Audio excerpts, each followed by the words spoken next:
Hello అందరికీ welcome back to my channel Dil cooking and tips. ఈరోజు మన కిచెన్లో ఒక స్వీట్ రెసిపీని అయితే మీతో షేర్ చేస్తున్నాను. పిల్లలు కనుక స్వీట్ కావాలి మమ్మీ అని అడగగానే అన్ని ఇంట్లో ఉన్న వాటితోనే జస్ట్ 30 మినిట్స్లో వీటిని చాలా రుచిగా తయారు చేయొచ్చు. అంతేకాదండోయ్, ఒక్కసారి వీటిని చేసి పెట్టుకుంటే నెల రోజుల వరకు ఫ్రెష్గా ఎంజాయ్ చేయొచ్చు. ఇంతకీ వీటిని ఏమంటారో చెప్పలేదు కదా. చోవా పూరి అని అంటారు. అదేనండి, కొబ్బరి కజ్జికాయలు. ముస్లిమ్స్ల పెళ్ళిలో ఖచ్చితంగా ఉండే ఒక స్వీట్. చాలా బాగుంటుంది, చేసుకోవడం కూడా చాలా సులువు. మరి ఎలా చేసుకోవాలో తెలుసుకుందామా? ముందుగా ఒక బౌల్ తీసుకొని అందులోకి 1 కప్పు వరకు గోధుమ పిండిని అయితే తీసుకుంటున్నాను. తర్వాత ఈ గోధుమ పిండిలోకి కొద్దిగా నీళ్ళను వేసుకుంటూ చపాతీ పిండిలాగా కలిపేసుకోవాలి. మీరు ఇక్కడ నీళ్ళకు బదులుగా పాలనైనా కూడా వేసుకోవచ్చు.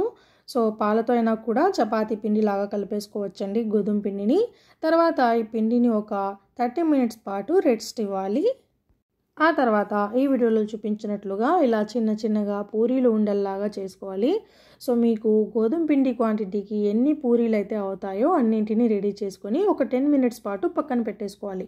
ఇప్పుడు ఒక కొబ్బరి గిన్నె తీసుకోవాలి, ఎండు కొబ్బరి గిన్నె. దాన్ని చక్కగా గ్రేటర్ సహాయంతో ఇలా గ్రేట్ చేసి ఒక ప్లేట్లోకి తీసి పెట్టుకోండి.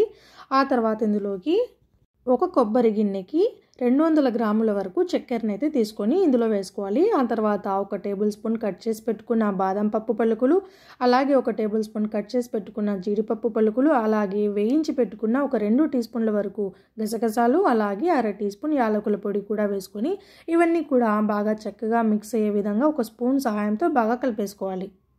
దీనినే చోవా అని అంటారు. సో ముస్లిమ్స్ల పెళ్ళిలో ఈ చోవా పూరి అనేది ట్రెడిషనల్ అనమాట. సో ఖచ్చితంగా ఉంటుంది. ఇలా చోవాని రెడీ చేసి పక్కన పెట్టుకున్న తర్వాత మనం ముందుగా రెడీ చేసి పెట్టుకున్న ఈ చపాతీ ఉండల్ని అంటే పూరి ఉండల్ని తీసుకొని ఈ వీడియోలో చూపిస్తున్నట్లుగా ఇలా రౌండ్గా కాకుండా ఓవెల్ షేప్లో మాత్రమే వీటిని ప్రెస్ చేసుకోవాలి. సో సర్కిల్లా కాకుండా ఈ కజ్జికాయలు మనకు ఓవెల్లో అంటే నిలువుగా కొంచెం పెద్దగా పొడుగ్గా ఉండాలన్నమాట. సో దానికోసం ఇలా ఈ పూరీని ఓవెల్ షేప్లో మనం ప్రెస్ చేసుకోవాలి. లేదు మీకు ఓవెల్ షేప్లో ప్రెస్ చేయడం కుదరడం లేదు అనేవాళ్ళు సర్కిల్ లాగా అయినా కూడా అంటే రౌండ్గా అయినా కూడా మీరు అప్పడాల కర్రతో ప్రెస్ చేసుకోవచ్చు. తర్వాత దీని మధ్యలో ఇలా నిలువుగా ఈ చోవా స్టఫింగ్ని ఫిల్ చేసిన తర్వాత ఇలా అంచులన్నిటిని కూడా వేలుతో చక్కగా బాగా ప్రెస్ చేస్తున్నట్లయితే మనకు పూరి అనేది రెడీ అయిపోతుంది, అంటే కజ్జికాయ రెడీ అయిపోతుంది. సో చూడండి, ఈ వీడియోలో క్లియర్గా ఎక్స్ప్లెయిన్ చేశాను కదా. సో ఏ విధంగా అయితే మీరు చోవా పూరిని చేసుకోవాలో ఇలాగే ఎన్ని పూరీలు అయితే అవుతాయో అన్నింటినీ రెడీ చేసి ఏదైనా క్లాత్ పైన పరిచి పెట్టుకోండి. సో నేను ఇక్కడ ప్లేట్ చూపిస్తున్నాను, బట్ ఏదైనా క్లాత్ పైన కనుక పరిచి పెట్టుకున్నట్లయితే అంటే ఒకదాని వెంట ఒకటి పెట్టుకున్నట్లయితే ఈ పూరీలు అనేవి మీరు ఆయిల్లో వేయించడానికి తీసుకునేటప్పుడు అసలు ఎక్కడ కూడా అంటుకోకుండా క్లియర్గా వస్తాయన్నమాట. సో ఆ తర్వాత ఇలా పూరీలు రెడీ చేసుకున్న తర్వాత వేడిగా కాగుతున్న నూనెలో ఈ పూరీలను ఒక్కొక్కటిగా డ్రాప్ చేసి 2 వైపులా కూడా గోల్డెన్ కలర్ వచ్చేంత వరకు వేపుకొని పక్కన పెట్టేసుకోవాలి. అంతే, ఎంతో రుచిగా ఉండే చోవా పూరి రెడీ. సో ఫ్రెండ్స్, చూసేసారు కదా. సో ఎంతో సులువుగా చాలా రుచిగా ఉండే ఈ చోవా పూరిని ఎలా తయారు చేసుకోవాలో.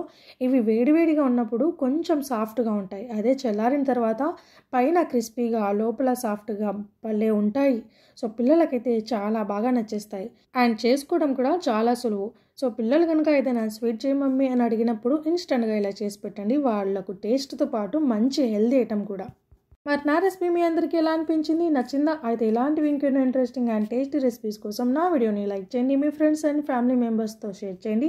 అలాగే నా ఛానల్ని మర్చిపోకుండా సబ్స్క్రైబ్ చేసుకోండి. అలాగే మీకు ఇంకా ఏమేమి వంటకాలు కావాలో కామెంట్ సెక్షన్లో తప్పకుండా కామెంట్ చేయండి. అలాగే మీరు ఈ రెసిపీని మీ ఇంట్లో ట్రై చేసి మీకు ఎలా కుదిరిందో కూడా కామెంట్ సెక్షన్లో చెప్పడం మర్చిపోవద్దు. And thank you so much for watching.